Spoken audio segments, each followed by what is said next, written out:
چنانچہ حدیث پاک میں آتا ہے کہ جب کوئی بچہ بسم اللہ پڑھنا سیکھتا ہے اللہ 4 بندوں کی مغفرت فرماتے ہیں بسم اللہ سیکھنے پر. ایک بچے کی مغفرت ہو جاتی ہے، ایک پڑھانے والے کی مغفرت ہو جاتی ہے، اور ایک بچے کے ماں باپ ان دونوں کی مغفرت ہو جاتی ہے. بسم اللہ کے سیکھنے پر اللہ 4 بندوں کے گناہوں کی مغفرت فرما دیتے ہیں. تو اس لیے یہ بسم اللہ ہمیں صرف دنیا کی مشکلات سے ہی نہیں بلکہ قبر کے عذاب سے اور جہنم کی آگ سے بھی بچانے کا ذریعہ ہے. تو ایک آزمودہ نسخہ الحمدللہ ہم نے ہزاروں نہیں لاکھوں کو بتایا، اور لاکھوں میں اس کا ہم نے نتیجہ پازیٹو پایا کہ اگر آپ بدلنا چاہتے ہیں مگر سوچتے ہیں کہ میرا نفس میرے قابو میں نہیں، تو روزانہ عشاء کے بعد 2 رکعت صلاۃ التوبہ پڑھ کر دعا مانگنے کا معمول بنا لیں. بس یہ روز کا معمول بنا. 1 دفعہ گناہ کیا، 2 دفعہ کیا، 1000 دفعہ کیا، 1,00,000 دفعہ کیا، جتنا مرضی کیا، بس یہ معمول شروع کر دیں کہ روزانہ گناہ کریں، فرق نہیں پڑتا، صرف 2 رکعت توبہ پڑھ کے اللہ سے دعا مانگنے کی نیت کر لیں، اور یہ روز پڑھیں، نیت رکھیں کہ میں نے گناہ چھوڑنا ہے. آپ اس کی برکت دیکھنا، چند دنوں کے اندر اللہ تعالی دل کے اندر اس گناہ سے نفرت کر دیں گے، اور اس گناہ کے ماحول سے آپ کو اپنی رحمت کے ساتھ اللہ نکال دیں گے. جو لوگ کہتے تھے نا کہ ہم قسم کھا سکتے تھے کہ ہم اس گناہ کو نہیں چھوڑیں گے، اللہ نے 2 رکعت اس معمول کو بنانے پر اس گناہ سے بھی جان چھڑوا دی. حتیٰ کہ یورپ کے ماحول میں بعض شرابی کہنے لگے جی ہم چھوڑنا چاہتے ہیں لیکن یہ زندگی کا اب حصہ بن گئی ہے، ہم چھوڑ نہیں سکتے. ہم نے کہا 2 رکعت نفل پڑھنا شروع کر دو. ڈائریکٹ اس کو کہنا کہ چھوڑ دو یہ اس کے لیے بوجھ ہوتا ہے. آپ اس کو کوئی ڈویبل چیز بتائیں جو وہ کر سکتا.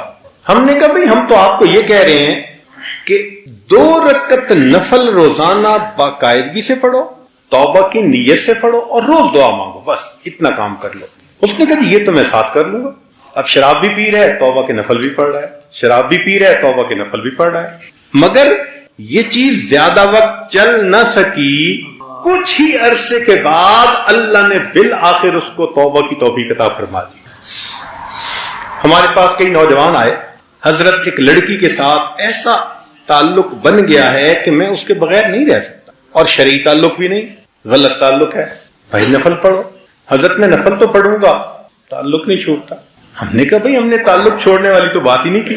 ہم نے تو سننے کے بعد کہ آپ اس تعلق میں گرفتار ہیں، آپ ایک دوائی دی ہے، بس آپ اس کو استعمال کریں، پھر اس کی جو تاثیر ہوگی وہ آنکھوں سے دیکھنا. الحمدللہ کہ چند ہی دنوں میں یہ 2 رکعت صلاۃ التوبہ جو بندہ پڑھ لیتا ہے، اللہ اس کی برکت سے دل کی دنیا کو بدل کر. تو جو نوجوان یہ سوچے کہ میں گناہ کرتا ہوں چھوڑ نہیں سکتا، تو بھائی وہ یہ سوچے کہ میں نہیں چھوڑ سکتا، میرا پروردگار تو مجھ سے چھڑوا سکتا ہے نا. تو اگر اللہ تعالی ہم سے چھڑوا سکتے ہیں تو ہم 2 رکعت نفل تو شروع کر دینا، پھر اس 2 رکعت کی برکت دیکھنا. مانگیں اللہ سے. بھلے شروع میں لگے کہ میں دکھاوا کر رہا ہوں، ریاکاری کر رہا ہوں، چھوڑنے کا تو اندر ارادہ نہیں، اور پیر صاحب کو خوش کرنے کے لیے میں نے ہاں کر دیا تھا، بالکل فکر نہ کریں، کرنا شروع کریں. نماز نماز ہے. ان الصلاۃ تنہا عن الفحشاء والمنکر، قرآن مجید کی مہر لگی ہوئی ہے اس کے. آپ عمل کر کے تو دیکھیں اس کو. تو اللہ رب العزت بالآخر بندے کے دل میں گناہوں سے نفرت ڈال دیتے ہیں، اور جب اللہ تعالیٰ کی مہربانی ہو جاتی ہے پھر اللہ تعالیٰ گناہوں کو بھی نیکیوں میں تبدیل فرما دیتے ہیں. وہ چشم محبت تو جو آئے محبت ہے، وہ چشم محبت تو جو آئے محبت. جو آئے محبت کا مطلب محبت کی متلاشی. وہ چشم محبت تو جو آئے محبت ہے، کر کے تو کوئی دیکھے یارانہ ذرا ان سے. پہلے اللہ نے سورہ یعنی بسم اللہ کو نازل نہیں کیا. آپ قرآن مجید پڑھیں تو دیکھیں گے کہ پچھلی سورت اور اس سورت کے درمیان بسم اللہ نہیں لکھی ہوتی. اس کی وجہ کیا ہے کہ سورہ توبہ میں مشرکین کے ساتھ قتال کا حکم ہے، کافرین کے ساتھ. اب اللہ کے قتال کا کوئی جوڑ نہیں بنتا اللہ کی رحمت کے ساتھ، اس لیے اللہ نے اس سے پہلے بسم اللہ نازل نہیں فرمائی. بسم اللہ الرحمن الرحیم.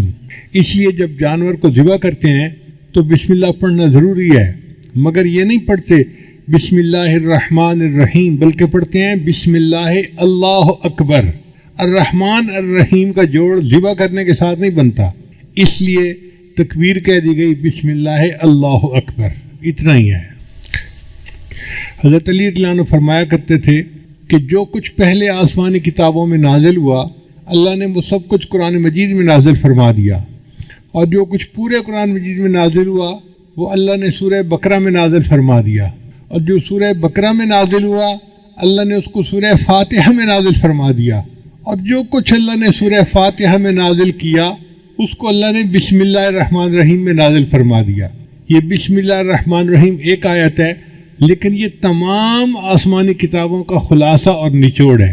اور علماء نے ایک نقطہ اور لکھا ہے کہ جو کچھ بسم اللہ میں نازل ہوا وہ بسم اللہ کے پہلے حرف با کے اندر آ گیا۔ با کا حرف جو ہے نا وہ وصل کے لیے ہوتا ہے، جوڑنے کے لیے۔ تو اس کا مطلب یہ ہے کہ پوری آسمانی کتابوں کا نچوڑ یہ ہے کہ مخلوق کو اپنے رب کے ساتھ جوڑ دیا جائے۔ اس لیے بسم اللہ کے دو معنی ہیں، عربی زبان میں اسم کے دو معنی ہیں، ایک معنی ہے نام، تو بسم اللہ کا ترجمہ بنے گا اللہ کے نام کے ساتھ جو رحمان ہے اور رحیم ہے، بسم اللہ الرحمن الرحیم۔ اور ایک اسم کا مطلب عربی زبان میں برکت بھی ہے، تو بسم اللہ کا ترجمہ بنے گا اللہ کی برکت کے ساتھ۔ ہمیں یاد ہے کہ ہمارے گھر میں جو بڑی بوڑھی عورتیں تھیں نا پرانے زمانے کی، وہ اٹھتے بیٹھتے اللہ دی برکت نال، اللہ دی برکت نال، یہ لفظ بہت پڑھتی تھیں۔ چھوٹے تھے ہمیں اس بات کی سمجھ نہیں تھی، اب سمجھ میں آتی ہے۔ اصل میں وہ بسم اللہ کا ترجمہ پڑھا کرتی تھیں، اللہ کی برکت کے ساتھ بسم اللہ کہتی تھی ہر کام سے پہلے۔ ان کی زبانیں بسم اللہ سے رطب اللسان بالکل تر رہتی تھی، ہر وقت اٹھتے بیٹھتے کرتے پھرتے ہر وقت بسم اللہ بسم اللہ بسم اللہ۔ ایک نقطہ اور ذہن میں رکھیے کہ قرآن مجید تو پاک بندہ پڑھ سکتا ہے، اگر کسی پر غسل فرض ہو جیسے جنبی بندہ ہوتا ہے تو وہ قرآن مجید کی تلاوت نہیں کر سکتا، یا عورت حیض کے ایام میں قرآن مجید کی تلاوت نہیں کر سکتی، لیکن فقہا نے لکھا ہے کہ بسم اللہ پڑھ سکتے ہیں۔ کتنی عجیب بات ہے کہ بسم اللہ الرحمن الرحیم وہ قرآن کی آیت ہے مگر اس کو پڑھا جا سکتا ہے۔ تو ایک خاتون تھی امرا فرغانیہ، ایک وادی ہے اس کا نام ہے فرغانہ وادی، اس میں بڑے علماء ہوئے ہیں، اندجان مرغنان یہ وہاں کے شہر ہیں۔ ہدایہ جنہوں نے لکھی قاضی برہان الدین المرغنانی رحمۃ اللہ، یہ بھی وہیں سے تھے۔ تو امرا فرغانیہ سے کسی نے پوچھا کہ کیا وجہ ہے کہ عورت حیض کے دنوں میں قرآن مجید کی تلاوت تو نہیں کر سکتی، لیکن اگر وہ بسم اللہ پڑھنا چاہے تو بسم اللہ پڑھ سکتی ہے؟ انہوں نے جواب دیا کہ اصل میں بسم اللہ جو ہے یہ اللہ کا نام ہے، اور کوئی بھی محب کسی بھی حالت میں محبوب کا نام لینے سے روکا نہیں جا سکتا۔ یہ نہیں کہا سکتا کہ اب تم محبوب کا نام نہیں لے سکتے، جس حال میں بھی ہوگا وہ محبوب کا نام تو لے سکتا ہے، اس لیے بسم اللہ کی اللہ نے اجازت عطا فرما دی۔ اس لیے کوئی تحریر کرنی ہو تو پہلے بسم اللہ لکھنا چاہیے۔ حدیث مبارکہ میں انس نے اس کے راوی ہیں کہ من کتب بسم اللہ الرحمن الرحیم تعظیما للہ غفر اللہ لہ، کہ جو بسم اللہ الرحمن الرحیم اللہ کے نام کی تعظیم کی وجہ سے اس کو لکھ لیتا ہے اپنی عبارت سے پہلے، اللہ اس پر اس کے گناہوں کی بخشش فرما دیتے ہیں۔ ابو ہریرہ نے روایت کرتے ہیں، یہ در منصور کی روایت ہے، قال رسول اللہ صلی اللہ علیہ وسلم کہ نبی علیہ السلام نے ارشاد فرمایا کل امر ذی بال لا یبدأ فیہ بسم اللہ الرحمن الرحیم اقطع، کہ ہر اچھا کام جو بسم اللہ کے بغیر شروع کیا جائے تو وہ برکت سے خالی ہو جاتا ہے اچھا کام، لیکن بسم اللہ نہیں پڑھی اب اس میں برکت ختم ہو گئی۔ بسم اللہ کی عظمت کا اندازہ اس سے لگائیں کہ کتا ایک نجس جانور ہے، حدیث پاک میں آتا ہے جس گھر میں کتا ہوتا ہے وہاں رحمت کا فرشتہ داخل نہیں ہوتا، اس لیے شکار کی نیت سے کتے کو پالنے کی اجازت ہے، یہ حفاظت کی نیت سے، مگر اس کو گھر کے باہر رکھا جائے، گھر کے اندر نہ داخل کیا جائے۔ اگر گھر کے اندر کتا آ گیا تو گھر میں سے برکت ختم ہو جائے گی، فرشتے اس گھر میں نہیں آئیں گے۔ تو کتا اتنا نجس جانور ہے۔ نبی علیہ السلام نے ارشاد فرمایا اگر کسی برتن کو کتا سونگھ لے تو اس برتن کو 7 مرتبہ پانی سے دھوئیں اور 8ویں مرتبہ اس کو مٹی اور ریت کے ساتھ دھوئیں تاکہ اس کی نحوست برکت ختم ہو جائے۔ اب جس کتے کے سونگھنے سے برتن کو 8 مرتبہ دھونا پڑتا ہے وہ کتنا نجس ہوگا، لیکن حدیث پاک میں آتا ہے کہ اگر شکار کے لیے کتا پالا ہوا ہے، پہلے زمانے میں خرگوش کا شکار کرتے تھے کتوں کے ذریعے سے، تو نبی علیہ السلام نے فرمایا کہ اگر کوئی بندہ شکاری کتے کو چھوڑنا چاہتا ہے شکار کے لیے اور بسم اللہ پڑھ کے اس کو روانہ کرتا ہے اور وہ کتا مرا ہوا شکار لے کے آتا ہے، یعنی پکڑنے میں وہ مر گیا، شکار وہ خرگوش مر گیا، اب وہ مرا ہوا جانور بھی ہے، وہ بندے کے لیے حلال ہوتا ہے چونکہ اس کے اوپر اس نے بسم اللہ پڑھ لی تھی۔ عدی بن حاتم تائی کے بیٹے تھے، صحابی بن گئے، انہوں نے نبی علیہ السلام سے پوچھا، اے اللہ کے حبیب سے میں کبھی کبھی شکار کرتا ہوں، لیکن میں جب اپنا کتا چھوڑتا ہوں نا شکار کے اوپر تو میں تو بسم اللہ پڑھ لیتا ہوں، مگر اس کے ساتھ جنگلی کتے بھی شامل ہو جاتے ہیں شکار کو پکڑنے میں تو شکار مر جاتا ہے، اب کیا میرے لیے اس شکار کو کھانا جائز ہے؟ تو نبی صلی اللہ علیہ وسلم نے فرمایا نہیں، جائز نہیں، اس لیے کہ ان کتوں کے اوپر بسم اللہ نہیں پڑھی گئی، اس لیے ان کا شکار حلال نہیں ہے۔ آپ اندازہ لگائیے بسم اللہ کی برکت کا کہ ایک کتے اتنا نجس جانور بسم اللہ پڑھ کے شکار کے لیے چھوڑے تو اس کا مرا ہوا جانور بھی شریعت نے حلال قرار دے دیا۔ چنانچہ بسم اللہ کی وجہ سے اللہ تعالیٰ بندے کی مشکلات کو ختم کر دیتے ہیں۔ حضور صلی اللہ علیہ وسلم نے حضرت علی عنہ کو فرمایا، الا اعلمک بکلمات اذا وقت فی ورطۃ قلتھا، اے علی میں آپ کو کچھ کلمات نہ سکھاؤں کہ جب تم مشکل میں پڑ جاؤ تو ان کلمات کو پڑھ لیا کرو؟ قال بلا، عرض کیا اللہ کے حبیب صلی اللہ علیہ وسلم آپ مجھے ضرور سکھائیے۔ تو نبی علیہ السلام نے فرمایا کہ جب تو کسی مشکل میں پڑ جائے فقال بسم اللہ الرحمن الرحیم ولا حول ولا قوت الا باللہ العلی العظیم، جب بھی تو کسی مشکل میں پڑ جائے تو بسم اللہ الرحمن الرحیم پڑھا کر اور لا حول ولا قوت الا باللہ العلی العظیم، ان کلمات کے پڑھنے سے اللہ تیری مشکلات کو دور فرمائیں گے۔ اب یہ عمل کسی ایک عام پیر نے نہیں بتایا، دنیا کے پیروں کے سردار، دنیا کے نبیوں کے سردار حضرت محمد مصطفیٰ احمد مجتبیٰ صلی اللہ علیہ وسلم جو اللہ کے محبوب ہیں، یہ عمل انہوں نے بتایا ہے، تو کتنا سچا اور پکا عمل ہوگا۔ اس لیے ہمیں چاہیے کہ ہم اس عمل کو پلے باندھ لیں، جب کوئی مشکل پیش آئے تو بسم اللہ الرحمن الرحیم ولا حول ولا قوت الا باللہ العلی العظیم یہ پڑھیں گے، اللہ تعالیٰ ہماری مشکلات کو دور کر دیں گے۔ پھر بسم اللہ الرحمن الرحیم کی وجہ سے صرف دنیا کی مشکلات دور نہیں ہوتی، آخرت کی مشکلات بھی دور ہوتی ہیں۔ چنانچہ حضرت عیسیٰ علیہ السلام جب کسی قبر کے پاس سے گزرتے تھے تو ان کو کشفاً پتہ چل جاتا تھا کہ قبر میں کیا ہو رہا ہے۔ وہ ایک مرتبہ ایک قبر کے قریب سے گزرے تو انہوں نے دیکھا کہ قبر میں بندے کو عذاب ہو رہا ہے۔ جب واپس ہوئے تو انہوں نے دیکھا کہ قبر تو جنت کا باغ بنی ہوئی ہے، تو بڑے حیران ہوئے۔ انہوں نے دعا مانگی، یا اللہ پہلے میں نے دیکھا تھا تو یہ جہنم کا گڑھا تھا، اب میں دیکھ رہا ہوں تو یہ جنت کا باغ ہے، یہ معاملہ کیا ہے، میرے اوپر کھول دیجئے۔ تو اللہ تعالیٰ نے فرمایا، میرے پیارے عیسیٰ علیہ السلام ایک بندے کی قبر ہے جو بڑا گناہ گار تھا، جب وہ فوت ہوا اس کی بیوی حاملہ تھی اس وقت، تو چونکہ وہ گناہ گار تھا اس کو ہم نے قبر کا عذاب دے دیا۔ اب اس کی بیوی کے ہاں بیٹا پیدا ہوا، بیٹا تھوڑا بڑا ہوا تو ماں اس کو پڑھانے کے لیے مدرسے لے گئی اور قاری صاحب کو کہا کہ میرے بچے کو قرآن پڑھاؤ۔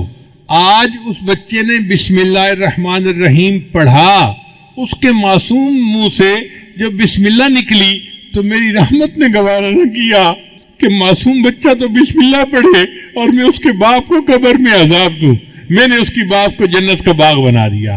چنانچہ حدیث پاک میں آتا ہے کہ جب کوئی بچہ بسم اللہ پڑھنا سیکھتا ہے اللہ 4 بندوں کی مغفرت فرماتے ہیں بسم اللہ سیکھنے پر۔ ایک بچے کی مغفرت ہو جاتی ہے، ایک پڑھانے والے کی مغفرت ہو جاتی ہے، اور ایک بچے کے ماں باپ ان دونوں کی مغفرت ہو جاتی ہے۔ بسم اللہ کے سیکھنے پر اللہ 4 بندوں کے گناہوں کی مغفرت فرما دیتے ہیں۔ تو اس لیے یہ بسم اللہ ہمیں صرف دنیا کی مشکلات سے ہی نہیں بلکہ قبر کے عذاب سے اور جہنم کی آگ سے بھی بچانے کا ذریعہ ہے۔ چنانچہ علماء نے لکھا ہے کہ بسم اللہ جو ہے نا یہ اسم اعظم ہے۔ حدیث پاک میں آتا ہے کہ جب کوئی دعا کی جائے اسم اعظم کے ساتھ تو اللہ تعالیٰ اس دعا کو قبول فرما لیتے ہیں۔ اب اسم اعظم کون سا ہے یہ کسی کو نہیں پتا، اللہ نے اس کو چھپا لیا، مگر امام اعظم ابو حنیفہ رحمۃ اللہ فرمایا کرتے تھے کہ اللہ تعالیٰ کا جو اسم ذات ہے نا اللہ، یہ اسم اعظم ہے۔ تو کسی نے پوچھا جی کہ آپ کے پاس دلیل کیا ہے اسم اعظم؟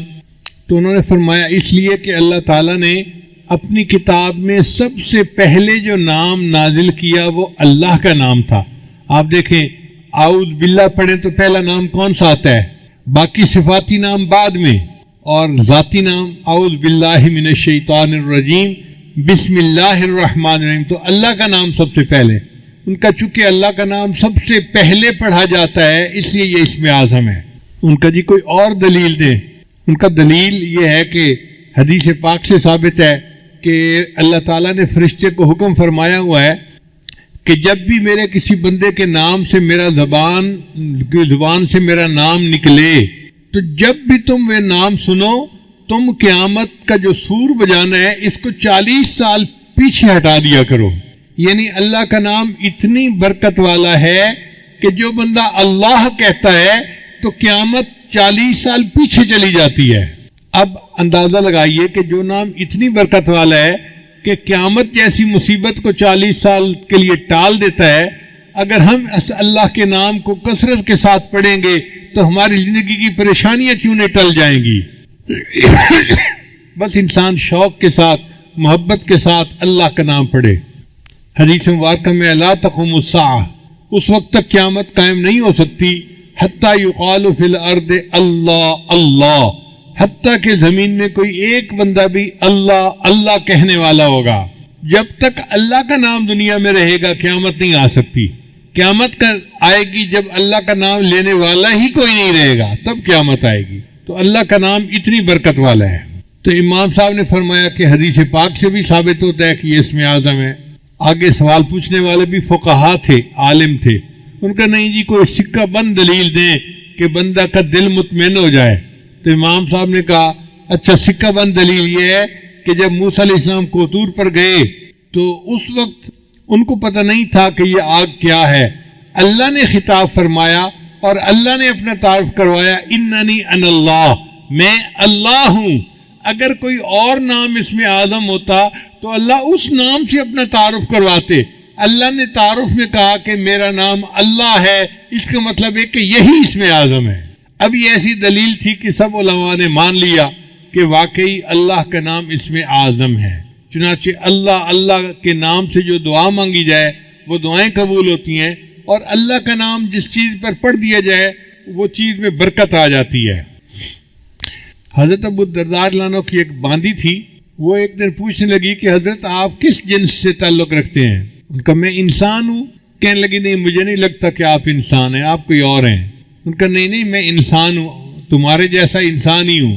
اس نے کہا اس لیے کہ میں 40 دن سے آپ کے کھانے میں زہر ملا کے آپ کو کھلا رہی ہوں اور آپ پہ کوئی اثر نہیں ہوتا، آپ انسان نہیں ہیں.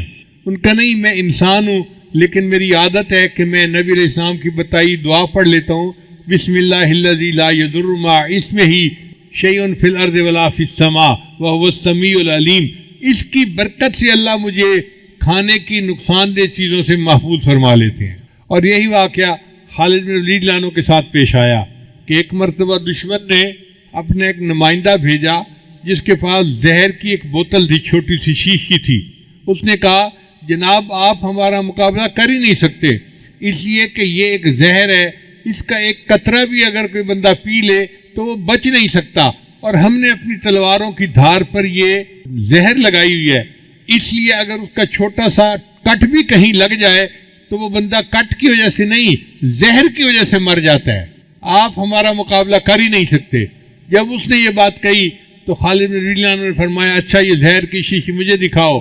وہ ہاتھ میں لی اور آپ نے پڑھا بسم اللہ الذی لا یضر مع اسمہ شیء فی الارض ولا فی السماء، اور پوری زہر کی بوتل آپ نے پی لی اور اللہ نے ان کو محفوظ رکھا. یعنی جس نام کی برکت سے زہر کے اثرات بھی بندے کو نقصان نہیں دے سکتے تو باقی چیزیں کیا نقصان دیں گی. اس لیے ہمیں چاہیے کوئی چیز پینی ہو یا کھانی ہو تو بسم اللہ اس سے پہلے ضرور پڑھا کریں تاکہ اس چیز کے نقصان سے اللہ ہماری حفاظت فرمائے. چنانچہ عثمان ابن عفان رضی اللہ عنہ سے روایت ہے کہ نبی علیہ السلام نے فرمایا کہ بسم اللہ الرحمن الرحیم میں جو نام ہے یہ اسم اعظم ہے. ان کا اللہ کے یہ اسم اعظم ہے؟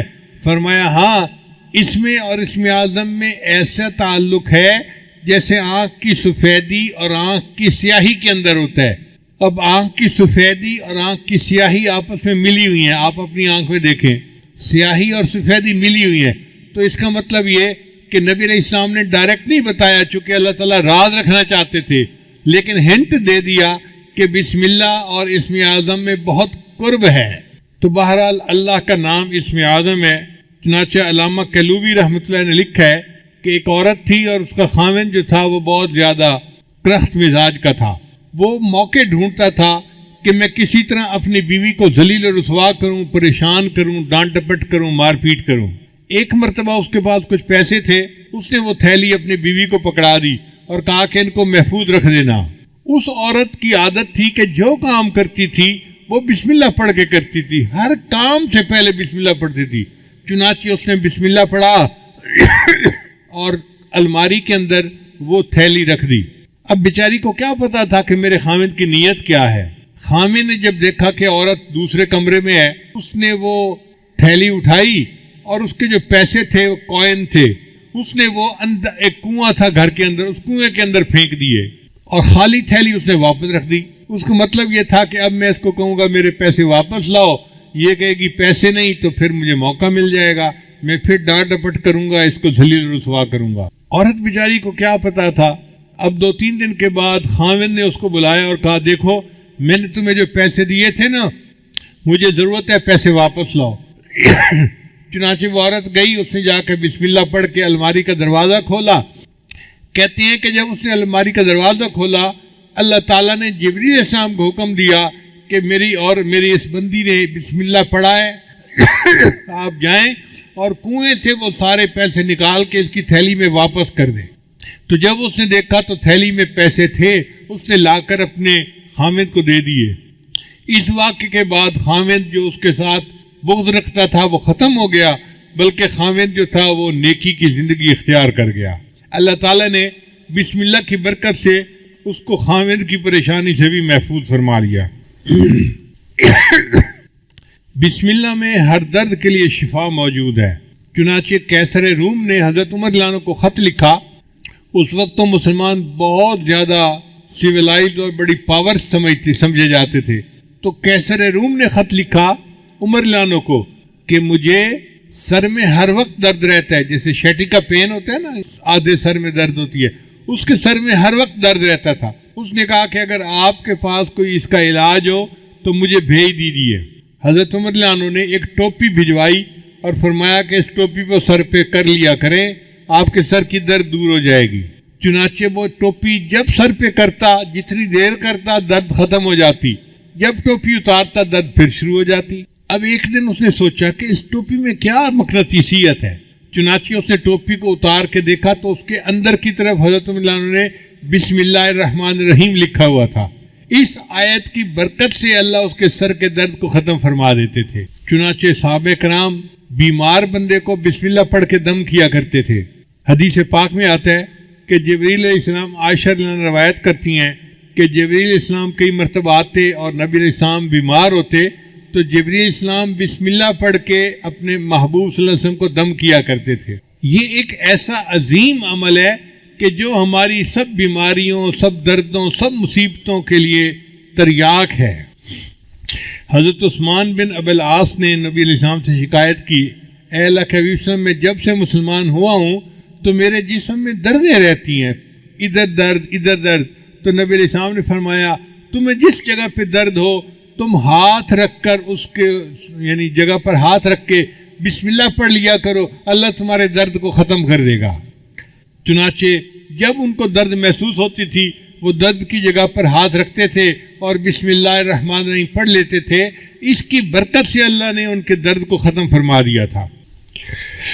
عبداللہ بن عباس انہوں نے نبی علیہ السلام سے پوچھا، اے اللہ کے حبیب صلی اللہ علیہ وسلم، ہمیں بخار کا دم اور بیماری کا دم بتا دیا کریں، ہمیں کوئی بخار کا دم بتا دیں، بیماری کا دم بتا دیں۔ تو نبی علیہ السلام نے فرمایا کہ جب کوئی بندہ بیمار ہو تو تم اس پر پڑھا کرو بسم اللہ الکبیر اعوذ باللہ العظیم من کل عرق نار ومن شر حر النار اخرجہ الترمذی۔ یہ ترمذی شریف کی روایت ہے۔ تو نبی علیہ السلام نے ان کو بخار کا یہ دم سکھایا۔ اس کا مطلب یہ کہ بسم اللہ کی برکت سے اللہ تعالیٰ واقعی بندے کی بیماری کو ختم فرما دیتے ہیں. اس لیے ہر تکلیف کے وقت بسم اللہ پڑھنی چاہیے. احد کے موقع پہ حضرت طلحہ رضی اللہ عنہ کو زخم لگا تو بے اختیار ان کی زبان سے آہ نکلی. جیسے زخم لگتے ہیں نا تو آہ بندہ کرتا ہے آہ. تو جب ان کو زخم لگا تو انہوں نے آہ کی تو نبی علیہ السلام نے فرمایا لو قلت بسم اللہ لرأیت بناءک الذی بنى اللہ لک فی الجنۃ وانت فی الدنیا. اگر تو اس موقع پر بسم اللہ کہتا جو تجھے چوٹ لگی تو دنیا میں رہتے ہوئے جنت میں اپنے ٹھکانے کو دیکھ لیتا. اگر تو بسم اللہ پڑھتا تو آپ دنیا میں رہتے ہوئے اپنے جنت کے ٹھکانے کو آنکھوں سے دیکھ لیتے. تو یہ بسم اللہ ایسا عمل ہے. چنانچہ ایک صحابی نبی علیہ السلام کے ساتھ سواری پر سوار تھے تو سواری کو ٹھوکر لگی تو صحابی نے کہا تا سے شیطان برباد ہو جائے. تو نبی علیہ السلام نے فرمایا کہ ایسے نہ کہا کرو کہ شیطان برباد ہو جائے. وہ موٹا ہو جاتا ہے سن کے کہ دیکھو میں نے شرارت کی اور ان کو تکلیف پہنچی. وہ موٹا ہو جاتا ہے. تم پڑھا کرو بسم اللہ. جب تم بسم اللہ کرو گے تو شیطان خشک یعنی کمزور ہو کے چونٹی جیسا بن جائے گا بسم اللہ کی برکت کی وجہ سے. تو اس کا مطلب ہے کہ ٹھوکر لگنے پر تکلیف پہنچنے پر ہم اگر بسم اللہ پڑھیں گے تو اللہ تعالیٰ شیطان کو چھوٹا کر دیں گے اور ہماری تکلیف کو دور فرما دیں گے. نبی علیہ السلام نے ایک عمل بتایا کہ جو شخص صبح کے وقت 3 مرتبہ بسم اللہ پڑھ لے بسم اللہ الرحمن الرحیم بسم اللہ الرحمن الرحیم. اب یہ کتنا چھوٹا سا عمل ہے. جو شخص صبح کے وقت پڑھ لے شام تک کوئی حادثہ یا کوئی اس کو مصیبت نہیں پہنچ سکتی. اور اگر شام کے وقت پڑھ لے گا تو صبح تک اس کو کوئی مصیبت نہیں پہنچے گی. یہ کتنا چھوٹا عمل ہے. اپنے گھر میں اپنی بیویوں کو بھی بتائیں اپنے بچوں کو بھی اور ان کی عادت بنائیں کہ وہ ہر وقت یہ بسم اللہ کا عمل کرنا شروع کر دیں. عبداللہ ابن عباس عنہ کی روایت ہے کہ ایک شخص نبی علیہ السلام کی خدمت میں حاضر ہوا اور اس نے کہا اے اللہ کہ میرے حادثے بہت ہوتے ہیں ایکسیڈنٹ ہر وقت کبھی کوئی اور میں بڑا پریشان ہوں. نبی علیہ السلام نے فرمایا کہ تم جب گھر سے نکلا کرو تو یہ پڑھ لیا کرو بسم اللہ علی نفسی و اہلی و مالی. یعنی میرے اوپر بسم اللہ میرے اہل کے اوپر اور میرے مال کے اوپر بسم اللہ. تم یہ دعا پڑھ لیا کرو. اس صحابی نے جب سے یہ دعا پڑھنی شروع کر دی اس کے بعد زندگی بھر ان کا کوئی حادثہ نہیں ہوا. اللہ نے حادثے سے ان کی حفاظت فرما لی. اس لیے بسم اللہ جب انسان پڑھتا ہے تو حدیث پاک میں آتا ہے کہ اگر کوئی بندہ کپڑے اتارنا چاہے جیسے کپڑے بدلنے ہوتے ہیں نہانا ہوتا ہے تو کپڑے اتارنے کی ضرورت پیش آ جاتی ہے. اگر وہ اس سے پہلے بسم اللہ پڑھ لے تو اللہ اس کے گرد ایک دیوار بنا دیتے ہیں. جیسے قناعت آ جاتی ہے نا تو بندہ دوسروں سے اجھل ہو جاتا ہے. تو بسم اللہ پڑھنے سے ایک قناعت سی بن جاتی ہے اور اس کو جن شیاطین نہیں دیکھ سکتے کوئی نہیں دیکھ سکتا. تو وہ ان کے ڈر یعنی شر سے محفوظ رہتے ہیں. اب لوگ کہتے ہیں جی جن کا اثر ہو گیا. بھئی ہونا تو تھا ہی صحیح. آپ نے کپڑے بدلے بسم اللہ پڑھی نہیں. اگر قریب کوئی جن ہوگا تو اس کو غصہ آیا ہوگا کہ میرے سامنے کیوں یہ کپڑے ننگا ہو رہا ہے تو اس نے تمہیں نقصان پہنچا دیا. تو نبی علیہ السلام نے ہمیں ہر دکھ درد سے بچنے کا عمل بتا دیا. وہ ہمارے محسن حقیقی ہیں. باتیں نظر آتی ہیں سادہ سی اور چھوٹی سی لیکن اگر ہم ان کو اپنا لیں تو بڑی بڑی مصیبتوں سے ہم بچ سکتے ہیں. چنانچہ جو بندہ اپنی بیوی کے ساتھ ہم بستری کرے تو اس کو چاہیے کہ پہلے بسم اللہ پڑھ لے. دعا ہے بسم اللہ جنبنا الشیطان و جنب الشیطان ما رزقتنا. حدیث پاک میں آتا ہے کہ اگر اس نے یہ دعا پہلے پڑھ لی اور پھر بیوی کو ہاتھ لگایا تو اب اگر حمل ٹھہر گیا تو اس حمل میں شیطان کا کوئی حصہ نہیں ہوگا. لہذا وہ بچہ فطری طور پہ نیک ہوگا بچپن سے نیک ہوگا. اب کتنے شادی شدہ لوگ ہیں جن کو اس دعا کا پتہ ہی نہیں ہے کبھی پڑھی نہیں ہے. جب دعا ہی نہیں پڑھی تو پھر اس عمل میں شیطان بھی ساتھ شریک ہو جاتا ہے اور جس کی گھٹی میں شیطان شامل ہو گیا پھر وہ بچہ تو پیدائشی طور پہ شیطان ہوگا. پھر آپ کیوں کہتے ہیں جی کہ بچے نافرمان ہیں بچے بات نہیں سنتے بچے بات نہیں مانتے. ہم نے بھی تو اپنے رب کی بات نہیں مانی جس کے نتیجے میں آج بچے ہماری بات نہیں مانتے. نبی علیہ السلام نے ارشاد فرمایا جابر بن عبداللہ رضی اللہ عنہ کی روایت ہے کہ نبی علیہ السلام نے فرمایا کہ جب رات کو سوتے وقت بسم اللہ پڑھ کے دروازے بند کرو. یعنی اپنے دروازے جو گھر کے بند کرنے ہیں نا عورتیں عام طور پہ بند کرتی ہیں گھر کے دروازے. تو عورتوں کو یہ عمل سکھانا چاہیے کہ وہ گھر کے دروازے بند کرنے سے پہلے بسم اللہ پڑھ لیا کریں. چونکہ جو دروازہ بسم اللہ پڑھ کے بند کیا جاتا ہے شیطان وہ دروازہ نہیں کھول سکتا، شیطان گھر میں داخل نہیں ہو سکتا پھر۔ اور بسم اللہ پڑھ کے اپنے پانی کے مشکیزے کا منہ باندھ لیا کرو، اور بسم اللہ پڑھ کے اپنے برتن ڈھانپ لیا کرو۔ اپنے مقصد کو پورا کرتے رہیں گے، اللہ کی نظر میں ہماری قیمت ہوگی۔ ہمیں کوئی پریشانی ہوگی، تکلیف ہوگی تو اللہ ہماری مدد کریں گے، اللہ ہماری حفاظت کریں گے، اللہ خیال رکھیں گے۔ اور جب ہم مقصد کو پورا کرنا چھوڑ دیں گے تو ہم اللہ کی نظر میں بے قیمت ہو جائیں گے، پھر ہمارے ساتھ جو مرضی ہوتا رہے اللہ کو اس کی کوئی پرواہ نہیں ہو۔ آج آپ آنکھوں سے دیکھ رہے ہیں نا کہ مسلمان اپنے مقصد کو بھول کے زندگی گزار رہا ہے، اور مسلمان کے ساتھ کیا ہو رہا ہے، ہر جگہ کافر مسلمانوں کو مار رہے ہیں، تنگ کر رہے ہیں، پریشان کر رہے ہیں، اور اللہ کی مدد نہیں اتر رہی، اس لیے کہ ہم نے بھی مقصد زندگی کو بھلایا ہوا ہے نا۔ اگر ہم مقصد زندگی کو پورا کرتے اللہ ہماری مدد کے لیے فرشتوں کو آسمان سے اتار دیتے۔ صحابہ کرام مقصد زندگی کو پورا کرتے تھے، 313 تھے، اور ان کے مقابلے میں 1000 کافر تھے، اور ان سب کے پاس اسلحہ تھا اور مسلمان خالی ہاتھ تھے۔ اللہ نے فرشتوں کو بھیج دیا اور اپنی مدد سے اللہ نے ایمان والوں کو کامیاب کروا دیا۔ فضائے بدر پیدا کر، فرشتے تیری نصرت کو اتر سکتے ہیں گردوں سے قطار اندر قطار۔ اب بھی فرشتے ہماری مدد کو آ سکتے ہیں اگر ہم اپنے مقصد زندگی کو پورے کرنے والے بن جائیں۔ اب ہماری زندگی کا مقصد کیا ہے؟ اللہ تعالیٰ کو راضی کرنا، آخرت کی تیاری کرنا، یہ مقصد زندگی ہے۔ اور ہماری ضرورت کیا ہے؟ کھانا، پینا، پہننا، شادی بیاہ کرنا، اولاد ہونا، دنیا کی زندگی آرام سہولت سے گزر جانا، یہ ہماری ضرورت ہے۔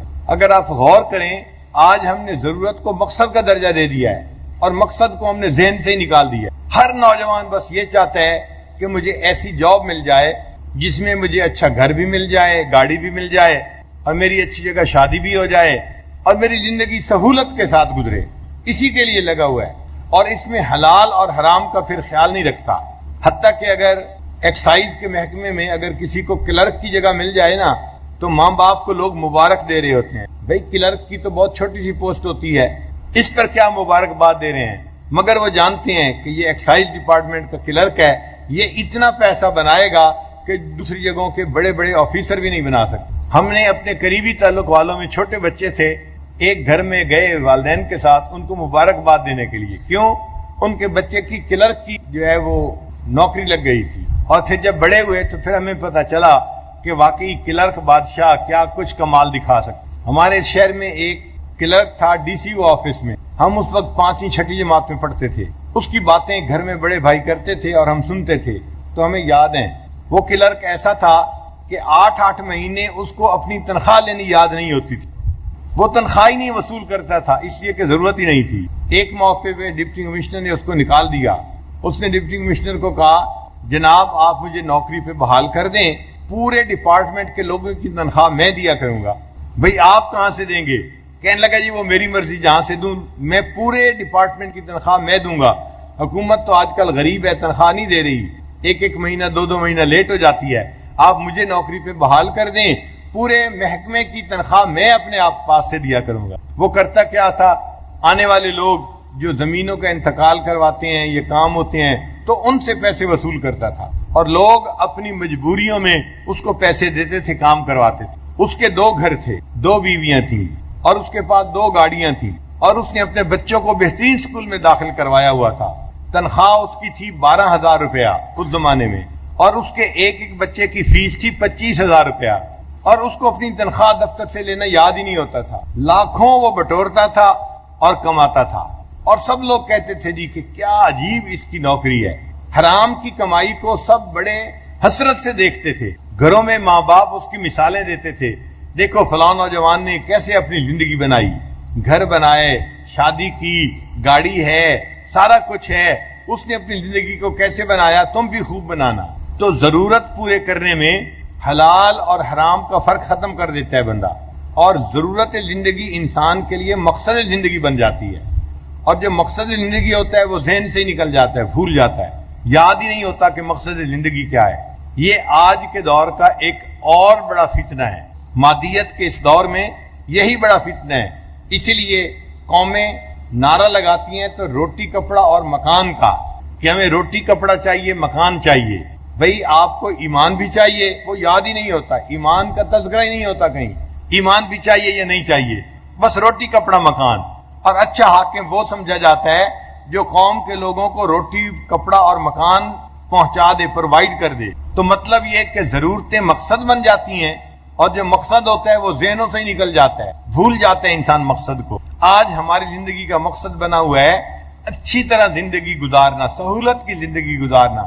بھائی یہ ضرورت ہے، یہ مقصد زندگی نہیں ہے، یہیں پہ ہم غلطی کھا رہے ہیں۔ صحابہ کرام کی جو تربیت کی تھی نبی علیہ الصلوۃ والسلام نے، تو ان کو سمجھایا تھا کہ دنیا کی ضرورتوں میں اونچ نیچ ہو سکتی ہے، اپنے مقصد کو نہ بھولنا۔ لہذا صحابہ کرام خشک روٹی کھا کے گزارا کر لیتے تھے، پیوند لگا کے کپڑے پہن لیتے تھے، مگر مقصد کو نہیں بھولتے تھے، ایک ایک چیز میں اپنی آخرت کا خیال رکھتے تھے۔ حضرت عمر رضی اللہ عنہ اپنے دور خلافت میں رات کے وقت چراغ جلا کر کوئی کام کر رہے ہیں، حضرت علی رضی اللہ عنہ ملنے کے لیے آئے، عمر رضی اللہ عنہ نے اندر بلا لیا، پوچھا بھائی علی کیسے آنا ہوا، کوئی سرکاری کام ہے یا کوئی ذاتی کام ہے؟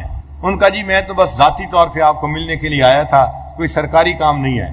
حضرت عمر رضی اللہ عنہ نے چراغ کو پھونک مار کے بجھا دیا، گھر میں اندھیرا ہو گیا۔ حضرت عمر بھی حیران ہے، اندھیرے میں بیٹھے ہیں، ایک دوسرے کا چہرہ ہی نہیں دیکھ سکتے۔ تو حضرت علی رضی اللہ عنہ نے پوچھا بھائی عمر، مہمان کے آنے پہ چراغ جلایا کرتے ہیں، چراغ بجھایا تو نہیں کرتے؟ تو عمر رضی اللہ عنہ نے جواب دیا علی بھائی آپ نے ٹھیک کہا کہ مہمان کے آنے پہ چراغ جلاتے ہیں، بجھاتے نہیں ہیں، مگر میں نے اس لیے بجھا دیا کہ مجھے اور آپ کو یہ زیب نہیں دیتا ہم ذاتی گفتگو کرتے رہیں اور بیت المال کے پیسے کا تیل جلتا رہے۔